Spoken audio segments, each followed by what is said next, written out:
All right. Hi, everyone. Welcome to another episode of the Sugar and Spikes podcast. And I'm super excited to have Tammy with us again. And this week we're talking about what to do when everyone else is being awful and you're so not. Like, they're just terrible. Everyone's the worst, right? The worst. So if you don't know who I am, I'm Desiree, or Des, whatever, answer to anything.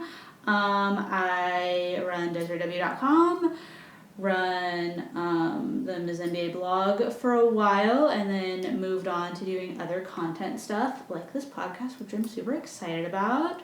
And I'm a life and business coach for awesome rule-breaking women that are ready to step up and make a change and own their shit. And, girls that may not be ready or folks that don't think they're ready. So yeah, that's me. Tammy, you want to introduce yourself? Yeah, so I'm Tammy. I have a master's degree in clinical psychology.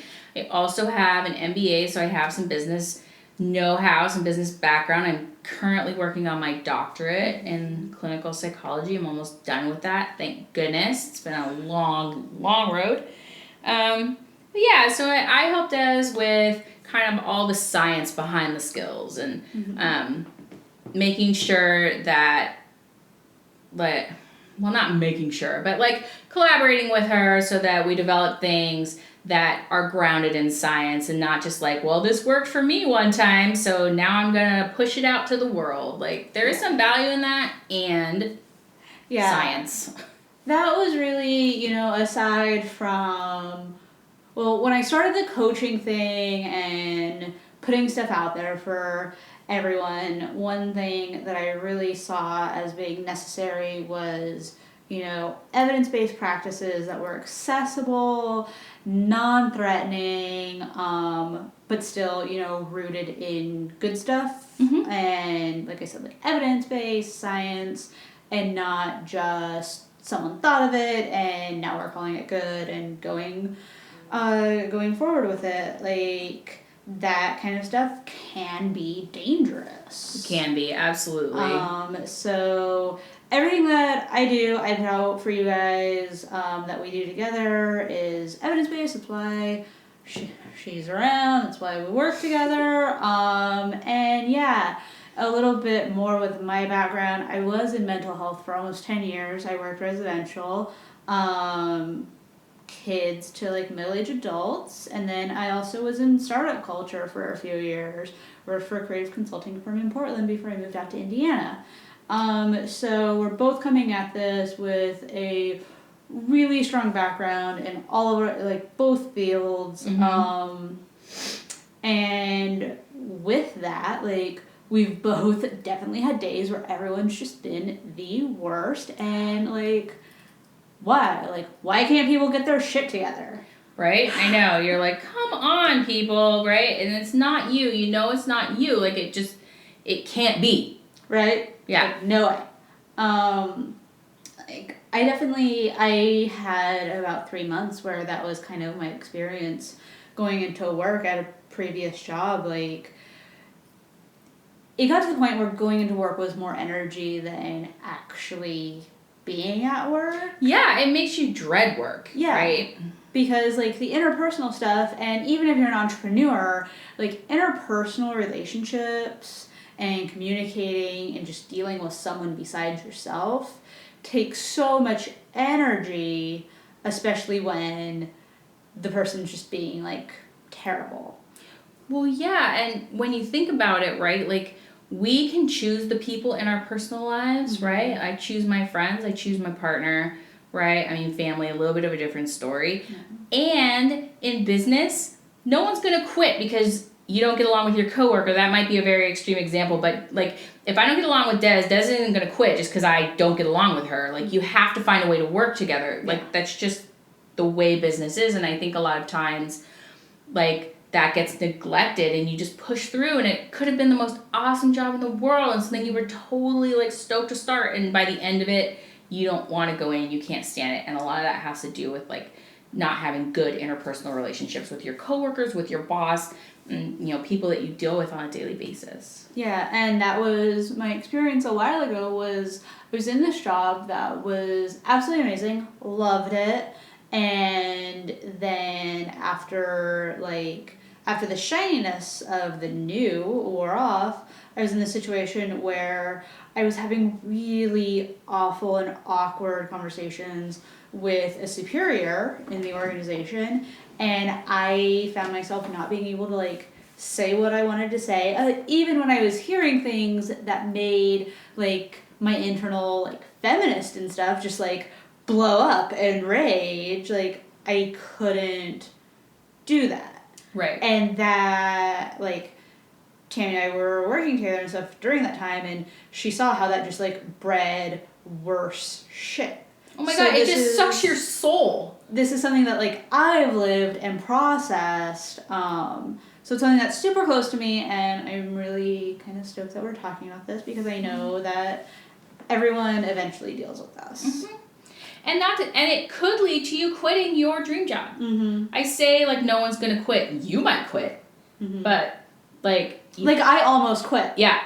Like she so says many that days. Yeah. That's an extreme example, but I legitimately almost quit. Like almost didn't show up. Daydreamed about just blowing out of the office. Like, so it's not that extreme. No. Like, if you've had a bad boss, and you've had I have. Yeah. Like, so quitting, like, not super extreme if, like, you have the resources. I just meant your coworkers aren't going to quit. Yeah. Just because you don't like them. That's true. You know? Yeah. They're going to be like, okay, I'll go find a new job because you don't like me. No. You have to find a way. Yeah. Like, in fact, they'll just be like, I'm here. They're like, I'm not going. You're going. Yeah, so you have to find a way to deal with these most difficult people in your lives. And it takes a lot of skill and practice. Mm-hmm. Please don't practice on your boss. Please don't practice in high-stakes situations. Yeah, no. Show up at a friend's door, buy them some dinner, and practice with them. Mm-hmm. That's my disclaimer. Yes. I know when I was doing... When I was going through my stuff, like, I had been, like, actually trained... during my master's, like, in communication skills and stuff, and I didn't feel comfortable using those skills in such a high intensity situation without, like, dusting off the cobwebs. Mm-hmm. So yes. High stakes situations are not the time to dry something out. No. You need to have practiced it first, because here's the thing. Here's a little bit of science. Mm-hmm. Like, when you are mad and totally triggered, your IQ drops by almost 30 points. Mm-hmm. And I don't know about you, I don't have 30 points to lose. Yeah. Like, you think you can't think when you're angry, there is truth to that. There is science to that. So you don't want to be in one of those situations going, let me try this new skill. That will not go well. Well, 30 points, that's 2 standard deviations for IQ, right? Yep. We don't have that. Nobody has that. Like, even for the most brilliant people, that's going to drag them down to average intelligence. Right? I know. And, you know, they can't function at average intelligence. So, like, like the rest of us. Yeah. So, I mean, the key is, like, all the skills that we're talking about, if they're interpersonal, you have to practice. It has to be like riding a bike. Like, you have to have them down to where it's like riding a bike. So, and, like, I know it doesn't sound like fun, but yeah. Have a friend come over, buy them dinner, and both of you guys benefit. Mm-hmm. So what would that look like, right? Like, what would something like the practicing and stuff look like? So the first piece with that is figuring out, like, how to take back power in the situation. Mm-hmm. Like, I know when I was going through all of my shit, like, I just remember sitting in the office with, you know, in my office, my own office, not even this other person's office. Right, by yourself. Well, or like having this person come into the office, and so like it should be like my turf, my territory, mm-hmm. right? And I remember just like sitting there and being in these conversations and feeling like so disempowered and like just feeling like a child and taken down, and what's the point in even saying anything or trying, because it doesn't matter. Yeah, you're like fetal position, like totally. In your mind, yeah. So I think that's the thing about these situations, right? Like, even if it's a coworker where you have equal footing, like you're both at the same hierarchical level, you're still, these interactions make you feel small, they make you feel ineffective, they make you feel all these ways that are just ugh. And so the first step is trying to figure out, how do I take that power back? Now, that doesn't necessarily mean yelling in their face. That's not what I mean. You may want to do that. Probably don't start with that. Yeah. So, like, okay, what's going to be the most effective thing I can do to take back my own sense of power? And there's different ways to do that, right? So part of that is figuring out, what am I trying to get out of this interaction? Like, you talked about feeling like a feminist, right? And not being able to stand up for your beliefs. So there are times when being empowered means standing up for your beliefs, and that's what you're trying to get out of it. You're trying to feel good about yourself and what you say and what you stand for. That might be one thing. But it might be another thing to say, you know, how I'm going to be most empowered is if I can get this person to do what I need them to do. Exactly. You know what I mean? Like, come on, like, just do what I need you to do. And so how are you going to make that happen? That might be the more empowering thing. So when I say empowering, it doesn't mean get up on your soapbox. It may mean that. It doesn't always mean that. So those are just two examples of, like, different ways you can be empowered in a conversation. Yeah, and this whole thing, like, makes me think about that quote that you see online all the time where it's, no one can make you feel inferior without your consent. And I'm just going to say that that's bullshit. Like, the way people talk to you, the words that they choose, all of those things, like, people have immediate power to tear you down. Sure. And you find yourself in a situation where it's like, shit, what do I do in that moment? And going back to, like, the kind of, like, feminist example, in that situation, my goal was not to get up on my feminist soapbox and talk about equality and ask to be seen or demand to be seen in an equal light or on equal footing. My goal in that situation was to manage emotions and not even necessarily mine. In that situation, my goal was to manage this other person's emotions and perception.